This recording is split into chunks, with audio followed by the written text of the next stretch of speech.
దేవుని నామమునకు మహిమ కలుగును గాక. ప్రభునందు ప్రియులరా, మన ప్రభువు రక్షకుడునైన క్రీస్తు యేసు పరిశుద్ధ నామములో మీ అందరికీ శుభములు.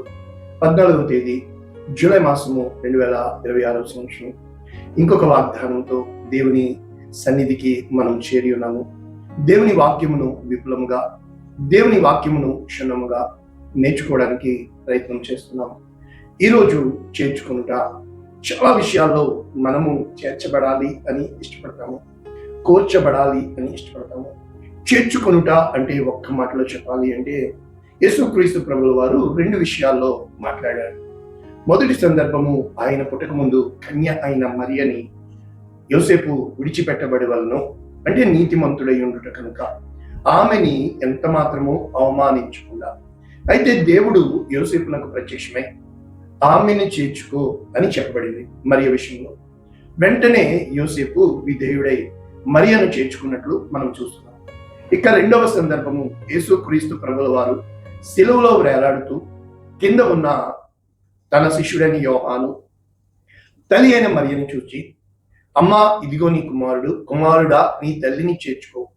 అంటే ఈ తల్లి బాధ్యత మొదట ఈ స్త్రీ యవనస్తురాలిగా ఉన్నప్పుడు భర్తకి అప్పగించాడు, వయసు అయినప్పుడు కుమారుడికి అప్పగించాడు. అంటే దేవుడు ఈ సందర్భాల్ని, ఈ సంబంధాల్ని తన అధీనంలో ఉంచుకున్నాడు. చాలాసార్లు మనం పాడుతూ ఉంటాం, ఎక్కడి వారమో, ఎలా కలిసామో, ఎవరికి ఎవరు అని చెప్పి. నిజంగా ఈ ప్రయాణంలో కొంతమంది ఎక్కుతూ ఉంటారు, కొంతమంది దిగిపోతూ ఉంటారు. అందరినీ చేర్చుకోలేము, అందరినీ ఉంచుకోలేము. కొంతమందితో ఉండిపోవాలనిపిస్తుంది, కానీ వాళ్ళని దేవుడు తీసేస్తూ ఉంటాడు. కొంతమంది వద్దు అనుకుంటాము, కానీ దేవుడు వాళ్ళనే ఉంచుతూ ఉంటాడు. కనుక చాలా విషయాల్లో మనము ఉంచుకోవాలి అనేవి, తెంచుకోవాలి అనేవి, పంచుకోవాలి అనేవి. ఉంచుకోవాలి అనేది ప్రేమించే వారిని, తెంచుకోవాలి అనేది ఇమడలేని వారిని, పంచుకోవాలి అనేది ప్రాణమైన వారిని. ప్రేమిస్తున్నాను అంటే పంచేదే కదా ప్రేమ. ఎప్పుడైతే ఆ ప్రేమను పంచగలిగే వాళ్ళు ఎవరు దేవునికి తెలుసు కదా. ఆ పంచే ప్రేమ మనలో లేనప్పుడు ఉంచుకునే గుణం మనలో ఎలాగొస్తుంది? ఉంచుకోవాలి అనుకున్నా కూడా ఎదుటి వాళ్ళు ఆ యోగ్యత లేనప్పుడు, తెంచుకోవాలి అని అనుకున్నా దేవుడు నిన్ను కొన్నిసార్లు వదిలేశాడేమో అనిపించేటంతగా నీవు కుమిలి కుమిలి ఏడుస్తూ నీ చుట్టూ ఉన్న ప్రజల ప్రవర్తనను బట్టి నీవు అది వాళ్ళ అభిప్రాయం అని గుర్తించలేవు. కానీ నీవు ఏ రోజునైతే నీ హృదయములో ఎవరికి స్థానం ఇస్తున్నావు అన్నదాన్ని బట్టే నీవు ఎవరిని ఉంచుతున్నావు, ఎవరిని తెంచుతున్నావు, ఎవరితో పంచుకుంటున్నావు అనేది ఆకాశము నుండి దేవుడు తొంగి చూస్తూ ఉంటాడు. ఇప్పుడు మనం నేర్చుకుంటున్న ఈ సబ్జెక్ట్లో ఫస్ట్ వెర్షన్ మనం చూస్తే ఉంచుకొనుట, తెంచుకొనుట, పంచుకొనుట. ఇవేవి మనలో లేవని తెలియచెప్పేవాడే దేవుడు. అంటే ఆయన నేను ఆజ్ఞాపించగా నేను మూయగా తెరవగలిగిన వాడెవడు, నేను తెరవగా మూయగలిగిన వాడెవడు అని నిన్ను పదే పదే ప్రశ్నిస్తూ ఉంటాడు. ఇప్పుడు మనము నేర్చుకోవలసిన వాక్య ధ్యానంలోనికి వెళ్లే ముందు ఇక్కడ మనము చూసేటప్పుడు కొన్నిసార్లు చెదరగొట్టబడుతూ ఉంటాం. ఏం జరుగుతుందో తెలీదు, అన్నీ పోగొట్టుకుంటూ ఉంటాం. ఇక ఏది కానరాదు. చాలా మంది నాకు పరిచయం అవుతారు, ఏది పట్టుకున్నా కూడా మాకు బూడిదే మిగులుతుంది, ఎంతగా కష్టపడినా కూడా ఏమీ కానరావట్లేదు, అన్నీ మూయబడినవి, ఇక బ్రతుకే భారం అయిపోయింది అన్నంతగా. ఒక పక్కన ఆరోగ్యం కుమిలిపోయి, ఇంకో పక్కన ధైర్యము సన్నగిలిపోయి, కలిసిరాని కాలంలో ఇక ఇమ్మడలేము అని చెప్పి చాలా మంది పరిచయం అవుతారు. కానీ నేను వాళ్ళకి చెప్పడానికి ప్రయత్నిస్తాను, కానీ అది వాళ్ళకి అర్థం కాదు. కారణము వాళ్ళున్న స్థితిని బట్టి, వారు పడిపోయిన ఆ ఊబిని బట్టి, లేవలేని స్థితిని బట్టి కుమిలిపోతూ ఉంటారు. ఈ రోజున మన జీవితాల్లో ఆ స్థితిలో ఉన్నవారికి ఈరోజు వాక్యము, నేను నిన్ను చేర్చుకొనవలనని ఉంటిని, నేను నిన్ను చేర్చుకొనవలనని ఉంటిని. లూకాసు వార్త 13వ అధ్యాయము 34వ వచనం. యేసు క్రీస్తు ప్రభుల వారు చెప్తున్నారు యెరూషలేముతో. ఈ పూర్తి వచనము ఇలా ఉంది, యెరూషలేమా యెరూషలేమా, యెరూషలేము పట్టణముతో చెప్తున్నాడు. అక్కడ నీ పేరు పెట్టుకోవచ్చు. ప్రవక్తలను చంపుచు నీ యొద్దకు పంపబడిన వారిని రాళ్లతో కొట్టుచు ఉండుదానా? కోడి తన రెక్కల క్రింద తన పిల్లలను ఎలాగూ చేర్చుకునో అలాగే ఎన్నో మారులు నేను నీ పిల్లలను చేర్చుకొనవల్లని ఇంటిని కానీ మీరు వల్లకపోతే మీరు ఇష్టపడలేదు. ఇక్కడ ఎన్ని స్టేట్మెంట్స్ ఇచ్చాడు? ఒకటి, అడ్రసింగ్ టు యెరూషలేమా, యెరూషలేము పట్టణానికి చెప్తున్నాడు. ఈ పట్టణం మీద మోపబడుతున్న నేరం ఏంటి? ప్రవక్తలను చంపుచు పంపబడిన వారిని రాళ్లతో కొట్టుచు ఉన్నదానా? అయితే ఏ విధముగా దేవుడు తన ప్రేమను వెల్లడి చేస్తున్నాడు? కోడి గుణాన్ని చెప్పుతూ ఒకరోజు ఒకరు నన్ను అడిగారు, భలే ప్రశ్న అడిగారు, ఏడో మరి చికెన్ బిర్యానీ దేవుడు తినొచ్చా? చాలా బాగుంది అనుకున్నాను. అమ్మా మరి యేసుప్రభు అయితే చేపలు తిన్నాడు, ఇది నాకు తెలుసు. అబ్రహాం అయితే దూడ బీఫ్ వండి పెట్టాడు, దేవుడు తిన్నాడు. ఇక ఇలా దేవుడు తిన్నవి చాలా ఉన్నాయి. కానీ అంటే నేను చెప్పాలనుకున్న భావం, దేవుడు ఏం తింటాడా అని కాదు, నువ్వు హృదయపూర్తిగా ఇది నా దేవునికి పెడుతున్నాను అని నువ్వు పెట్టి చూడు, ఆయన తీసుకుంటాడు. పెట్టొచ్చా వద్దా అని మాకు ఎదొచ్చినట్టే. కోడి తినొచ్చా అంటే ఇక్కడ కోడితో పోలుస్తున్నాడుగా, ఇది మనం తెలిసిన కోడేగా. మరి పూరీడు పెట్టెలు ఆయన పంపితే వాళ్ళు భోజనం ఆ మాంసం కావాలంటే తిన్నారుగా, పూరీని తిన్నారుగా, శ్రేష్టమైన ఎద్దును వధించారుగా. ఏంటో మన ఆలోచనలన్నీ ఇక్కడే ఉంటాయి. కోడి తన పిల్లలను రెక్కల క్రింద ఎలాగూ చేర్చుకుందో అంటే మొత్తం భారం కోడి భరిస్తుంది, ఆయన రెక్కల క్రిందకి రావాలి. నేను నీ పిల్లలను చేర్చుకున్నాను. ఇక్కడ స్పష్టంగా మనకి రూతు గుర్తొస్తాడు. ఇక్కడ బోయజ్ చెప్తాడు, రూతు 2:12 నీవు యెహోవా రెక్కల క్రిందకు సురక్షితంగా ఉన్నట్లు వచ్చితివి కనుక ఆయన నిన్ను కాపాడుతాడు, బహుమానం ఇస్తాడు. ఇప్పుడు దావీదు రాస్తాడు కీర్తన, యెహోవా రెక్కల క్రింద వచ్చేవాడు, మహోన్నతుని చాటును నివసించువాడు, సర్వశక్తిమంతుని నీడను విశ్రమించువాడు. అంటే ఆయన రెక్కల క్రిందకి మనము వెళుచున్నాము అంటే సూచన ఏంటంటే, ఆయన యొద్దకు మనము వచ్చుచున్నాము అంటే సూచన ఏంటంటే, శరణం శరణం, నీవే దిక్కు, నీవు తప్ప నాకు దిక్కు లేదు అని చెప్పడం. అర్థం ఏంటండి? ఈ లోకంలో విసిగిపోయి, ఈ లోకంలో విరిగిపోయి, ఇక బ్రతకలేక, ఇమ్మడలేక, మింగలేక, కట్టలేక చచ్చిన స్థితిలో ఉన్న వాళ్ళు మాత్రమే దేవుని వెతుకుతారు. ఎందుకు అంటే అన్ని బాగున్నప్పుడు దేవుని వెతకం, అన్ని వెళ్ళిపోతున్నప్పుడు దేవుడు కనబడ్డు. కనుక దేవుడు ప్రేమించే వారికి ఇవన్నీ పంపుతూ ఉంటాడు. ఆయన పంపినప్పుడు మనము అటుపక్కన చూస్తాము, కానీ కార్యాలు ఇటు పక్కన జరుగుతూ ఉంటాయి. దేవుడు నిన్ను పిలుస్తున్నాడు అనడానికి సూచన మనుషులు నిన్ను వదిలిపెట్టేస్తారు. దేవుడు నిన్ను పిలుస్తున్నాడు అనడానికి సూచన నీకున్నవన్నీ పోగొట్టుకుంటావు. దేవుడు నిన్ను పిలుస్తున్నాడు అనడానికి సూచన నీవు ఒంటరివాడు అయిపోతావు. దేవుడు నిన్ను పిలుస్తున్నాడు అనడానికి సూచన నీకు ఇక జీవితంలో ఇక నిరాశ మిగిలింది, ఆశలన్నీ ఆవిరైపోయినాయి, అనుమావులైపోయినాయి. కుమిలి కుమిలి కుమిలి ఏడ్చినా కూడా ఇక నీ యొక్క దృష్టిలో ఎంత మాత్రము కూడా వెలుగనేది లేదు. అది చీకటి, భరించబడిన స్థితి, రూపము కోల్పోయిన స్థితి, అగాధ జలాలతో, కన్నీటి లోయలతో నింపబడిన స్థితిలోకి నువ్వు దిగజారిపోతావు. అప్పుడు దేవుని రెక్కల క్రిందకి నీవు వచ్చినట్లు సూచన. దేవుడు తన రెక్కల క్రింద నిన్ను పెట్టుకున్నట్లు సూచన. ఈ వాక్యాలు ఎక్కడ రాయబడి అంటే న్యాయాధిపతులు 6వ అధ్యాయంలో మనం చూసినప్పుడు స్పష్టంగా అక్కడ రాయబడుతున్నాయి. వారు మిక్కిలి హీన దశకు రాగా అన్ని పోగొట్టుకున్న వారు. దేవుడు ఎప్పుడు కూడా పెంట కుప్పమించి లేపడానికి ఇష్టపడుతుంది. నా జీవితంలో నేను రుచి చూచి అనుభవపూర్వకంగా దేవుడు నన్ను ప్రేమిస్తున్నాడు అన్నది నాకు ఎప్పుడు తెలిసింది అంటే, ఎవడైతే ఈ వాక్యాలు పంపించండి, ఇవి సాక్ష్యాలు, ఇది వాక్యం వాక్యం వాక్యం వాక్యం వాక్యం ఉన్నది ఉన్నట్టుగా. లైక్ కొట్టండి, సబ్స్క్రైబ్ చేయండి, షేర్ చేయండి, 10 మందికి అమ్మా నీ ఫోన్ ఇవ్వమ్మా వాక్యం వేస్తానని వేయండి. ఇక్కడ ఏం జరుగుతుందంటే దేవుడు నిన్ను ఏర్పరచుకొనడానికి సూచన ఏంటంటే నిన్ను ప్రత్యేకిస్తాడు. అక్కడ గుంపు ఉంటుంది కానీ నువ్వు ఒంటరివాడిగా ఉంటావు. అక్కడ నీ సొంత ఇల్లు ఉంటుంది కానీ నువ్వు ఇంటిని విడిచిపెట్టి పరాదేశిగా ఇక్కడ ఉంటావు. అక్కడ నీ బంధువులు మిత్రులు అందరూ పార్టీలు చేస్తారు ఇక్కడ నువ్వు కుమిలి కుమిలి ఏడుస్తూ ఉంటావు, అక్కడ సంతోషం ఉంటుంది, ఇక్కడ దుఃఖం ఉంటుంది, అక్కడ అన్నీ జరుగుతాయి, బాగుంటాయి, కష్టం సుఖం అనేది ఏమి ఉండకుండా నిత్యము ఉంటుంది. కానీ ఇక్కడ కష్టాల కడలి కన్నీళ్ళ కడలు ఉంటాడు. అదేనండి దేవుడు వదిలిపెట్టేశాడు అంటారు. కానీ దేవుడు పట్టుకునే స్థితి ఇదే. వాక్యాలు తెలుసు కదా, ఏ యోసేపుని గుంటలో పడేయకపోతే కథ ప్రారంభం కాదు, ఏ దానియేలు సింహపు గోనులో పడేయకపోతే దేవుడు మైంపొందడు, ఏ షడ్రక్ మేషక్ అబేద్నెగోలని అగ్నిగుండంలో వేయకపోతే కథ ఉండదు. నీ దేవుడు అబ్రాహాముని పిలుస్తూ, అబ్రహ్మా నీవు లేచి, ఆదికాండము 1వ అధ్యాయం 12వ అధ్యాయము మనం చూసినప్పుడు స్పష్టంగా ఏమన్నాడు? నీవు లేచి నీ దేశము నుండి, నీ బంధువుల యుద్ధ నుండి, నీ తండ్రి ఇంటి నుండి బయలుదేరి. అంటే ఇప్పుడు కళ్ళ ముందు అబ్రహాంకి ఏం కనబడుతుంది? ఏం కనబడుతుంది?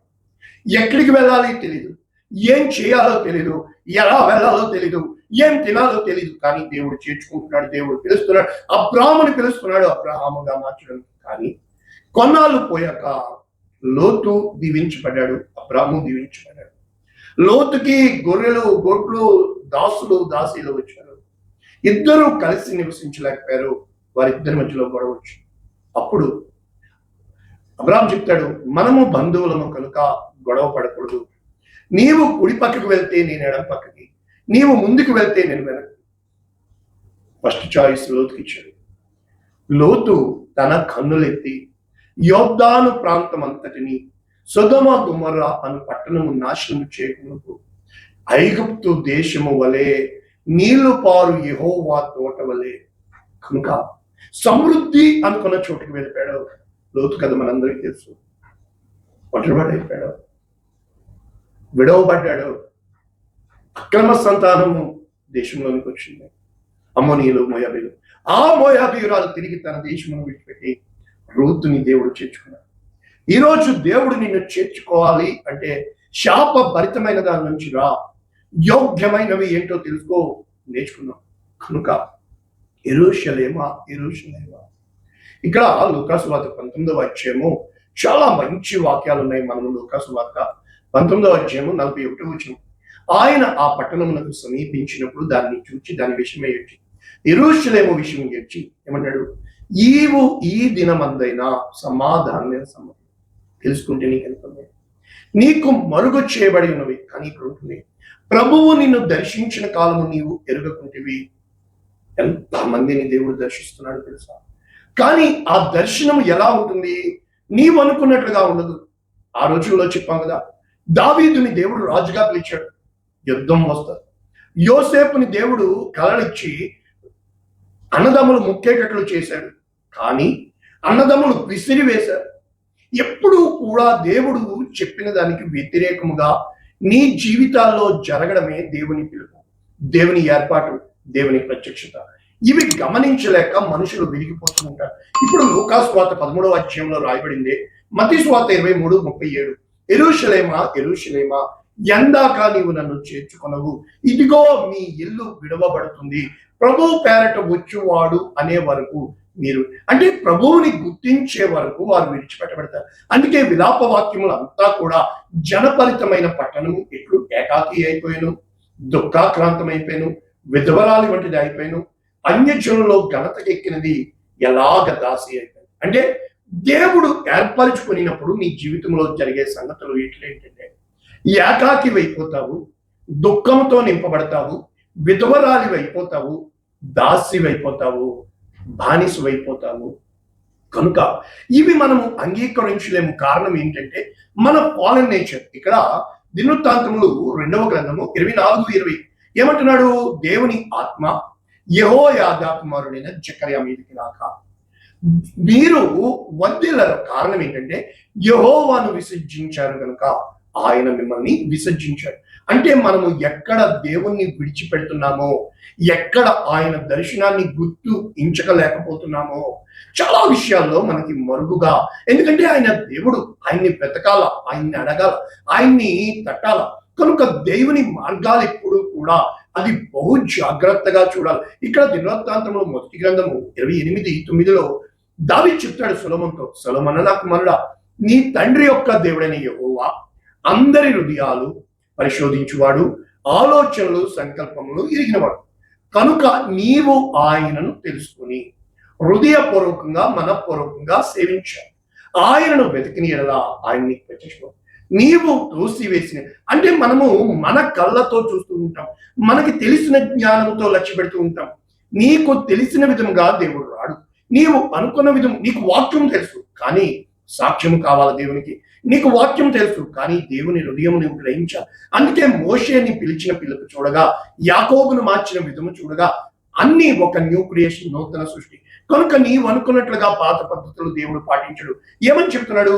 ఒకవేళ నీవు చెదరగొట్టబడి దూర దేశమునకు వెళ్ళిపోయినా కూడా గొర్రెల కాపరి చెదరగొట్టబడిన వాటిని సమకూర్చి మందను కాపాడునట్లు దేవుడు నిన్ను నన్ను సమకూరుస్తాడు. కనుక ఇవే మాటలు మనం చూసినప్పుడు మొదట్లోనే ధర్మశాస్త్రంలో ద్వితీయోపదేశకాండంలో ఒకవేళ మీరు ఆకాశ దిగంతముల వరకు వెళ్ళగొట్టబడినను నీ దేవుడైనా సమకూరుస్తాడు. అంటే సమకూర్చువాడు ఆయనే, చెదరగొట్టువాడు ఆయనే. ఎప్పుడైతే ఆయనే సమకూరుస్తాడు, ఆయనే చెదరగొడతాడు. దేవుడు భూమిని నాశనం చేయాలనుకున్నాడు. నోవా దగ్గరకు వచ్చి చెప్పాడు. అయితే భూమి అంతటా బలత్కారంతో నిండిపోయింది. కానీ దేవుడు నోవాహుకు చెప్పిన విధంగా సమస్తము, అంటే మనం చూసినప్పుడు ఆదికాండం 7:5 యెహోవా ఆజ్ఞాపించిన ప్రకారం నోవాహు యావత్తును చేసింది. అప్పుడు నోవాహు వయసు ఎంత? 600 ఏళ్ళు. ఇప్పుడు 60 అని ఎందుకు చెప్తున్నాను? ఆ రోజున 600 పక్కన అంత ఇష్టం. ఎప్పుడైతే దేవుడు నిర్ణయించిన వయసు వచ్చిన అబ్రహాము 99 ఏండ్ల వాడైన, అప్పుడు అబ్రహాం పేరు అబ్రహాంగా మార్చాడు. అంటే దేవుడు నియమించిన సమయం. అప్పుడు ఓడలోకి నోవాహు, అతని భార్య, 3 కుమారులు, కోడళ్ళు. కానీ ఓడలోకి దేవుడు ఏమేం తెచ్చాడు? పవిత్ర జంతువులు, అపవిత్ర జంతువులు, పక్షులు, నేల అన్నింటిలోనూ జత్తలు జత్తలుగా దేవుడు తీసుకొచ్చాడు. అంటే దేవుడే తీసుకొస్తాడు, దేవుడే సమకూరుస్తాడు, దేవుడే ఏర్పరచుకుంటాడు. కనుక మనం ముగిస్తే ఇక్కడ దేవుని యొక్క వాక్యము స్పష్టంగా మత్తయి సువార్త 25:31 యేసు ప్రభువుల వారు చెప్తున్నారు, తన మహిమతో మనుష్య కుమారుడు ఆయనతో కూడా సమస్త దూతలు వచ్చినారు. ఆయన తన మహిమ గల సింహాసనం మీద ఆసనాడు. ఇప్పుడు ఎవరు చేర్చుకుంటాడు? ఎవరిని చెదరగొడతాడు? ఆయన ఎదుట సమస్త జనులు సమకూర్చున్నాడు. ఇప్పుడు గొల్లవాడు మేకల్లో నుండి గొర్రెలను అంటే ఒక పక్కన మేకలు, ఇంకో పక్కన గొర్రెలు. కనుక కుడివైపున గొర్రెలు, ఎడమ వైపున మేకలు. ఇప్పుడు ఏం చెప్తున్నాడు? కుడివైపున ఉన్న గొర్రె పిల్లలతో ఏమన్నాడు? నా తండ్రి చేత ఆశీర్వదించబడిన వాళ్ళారా, రండి, లోకము పుట్టినది మొదలుకొని మీ కొరకు సిద్ధపరచబడిన రాజ్యమును స్వతంత్రించుకున్నాను. ఇక్కడ క్వాలిటీస్. నేను ఆకలి గుంటిని, మీరు నాకు భోజనం పెట్టారు. ఈరోజు నాకు చెప్తుంటే మీకు బాధ వస్తుంది. 10 మందికి అన్నం పెట్టండి అమ్మా. తెలియకనే దేవదూతలకు ఆతిథ్యం. కువైట్లో మా కష్టం అంటున్నారు. నేను చాలా మంది ప్రార్థన చేసుకుంటారు, చెప్తున్నాను డైరెక్ట్గా, వాళ్ళకి అర్థం కావట్లేదు. ఫోన్ పేలు, ఈ పేలు ఉన్నాయి కదా, వెయ్యం. నిత్యము నీ ప్రార్థన చేయించుకుంటున్నావు. కానీ ఇక్కడ అంటున్నాడు కదా, ఏ రోజు నాకు భోజనం పెట్టావు? దాహమైంది, ఏ రోజు నాకు దాహం ఇచ్చావు? పరదేశిగా ఉన్నాను, ఎప్పుడు చేర్చుకున్నావు? దిగంబరినై ఉంటిని, ఎప్పుడు బట్టలు ఇచ్చావు? రోగినై ఉంటిని, ఎప్పుడు చూడవచ్చావు? చెరసాలలో ఉంటిని, ఎప్పుడు పరామర్శించడానికి వచ్చావు? చూసావు? ఇప్పుడు వీళ్ళందరూ పెట్టారు. అప్పుడు నీతిమంతులు అంటున్నారు, ప్రభువా మేము ఎప్పుడు పెట్టాం ప్రభువా, నీకు ఎప్పుడు ఆహారం ఇచ్చాం ప్రభువా. అప్పుడు ఆయన చెప్తున్నాడు ఒక్కటే ఒక్క మాట, అల్పులైన ఈ నా సహోదరులలో ఒకనికి మీరు చేసేది కనుక నాకు చేసింది. అంటే ఎప్పుడైతే మనము పేదవారిని, మనము ఆ యొక్క దీనులను, అభాగ్యులను చేర్చుకుంటామో వారిని పంపి పరీక్షిస్తాం. నీ ఎదుట కష్టంలో ఉన్న వాడిని పంపుతాడు, నీ ఎదుట బాధల్లో ఉన్న వాడిని పంపుతాడు. కనుక శిష్యుల్ని పంపుతూ మిమ్మును చేర్చుకున్న వారిని దీవించు, నా నామమున గుక్కెడు చన్నీళ్ళు ఇచ్చి వారిని దీవించు, అది నాకు చేస్తుంది. ఇదే కదా వాక్యం. ఆయన మిమ్మల్ని చేర్చుకోవాలి అని ఎదురు చూస్తున్నాడు. ఏ రోజైనా వాక్యంగా ప్రకటిస్తున్నాను, ఎంతమంది ప్రార్థన చేయించుకున్న వాళ్ళు చూస్తున్నారు. ధైర్యంగా చెప్తున్నాను, ఏ రోజన్నా ఆ నెల జీతం కోసం చూస్తున్నా నీవు కాను పంపగలిగావా? ఏ రోజన్నా దేవుడు ఉన్నాడు అని నమ్ముతున్న నీవు నేను ఇది చేశాను దేవుని కోసము అని చెప్పగలుగుతున్నావు. నీకు కష్టం వచ్చేసిందా, వెంటనే భోజనం పెట్టే పిల్లలకి. అప్పుల బారైపోతున్నావా, వెంటనే దేవునికి 100 దినాలు కాంకేసి. నీవు కుంగిపోయావా, అయితే దేవుని చూసి నేను చేసి అనుభవంతో రుచి చూసి అస్సలు లేని పరిస్థితుల్లో సైతము దేవుడు చెప్పాడు మనదిచ్చు. భేద విధవరాలు తనకి కలిగిన సమస్తం ఇచ్చేస్తుంది. దేవుడు చేర్చుకున్నాడు. బుడ్డిలో ఏముంది, నూనె, అదేసే నింపబడాలా. 6 రాతి బాణలు నీటితో నింపబడాలా. నీ ఆశీర్వాదం కావాలంటే వేరే వాడికి అన్నం పెట్టే. నీకు దేవుడు పరామర్శించాలంటే దిక్కులేని వాడికి ఏమన్నా 10 మంది విధవరాలకి బట్టలు పెట్టు, అనాథ బిడ్డలకి అన్నం పెట్టు, కుష్ఠ రోగులకి అన్నం పెట్టమ్మా. అప్పుడు ఆయన నేను చేర్చుకుంటాడు. ఎంత కాలం ఆయన నీ యొద్ద ఆకలితో ఉన్నాడు తెలుసా? ఎంత కాలం నీ దాహంతో ఉండిపోయాడు తెలుసా? నువ్వు ఆయనకి ఇవ్వట్లా. బిడ్డలో బిడ్డలో బిడ్డలో బిడ్డలో ఆయనకి క్షేమా పరిశుద్ధుడు. లోకమే శాశ్వతమని, లోకాశ్రయ శాశ్వతం కాదయా. పేదవారిని పరామర్శించు, రోగుల కొరకు ప్రార్థించు, తిరిగి నలిగిన వారిని ఆదరించు, దిక్కులేని దరిద్రులకు అన్నం పెట్టుట, విధవరాలని చిన్న చూచు. ఈ కార్యాలు చేసే బాధ్యత నిన్నుగా కనపరిచే బాధ్యత ఏస్తున్నాము, దీవిస్తున్నాము. ఆమె గాడ్ బ్లెస్ యు ఆల్. దేవుడు దీవించుకున్నాడు. ఆమె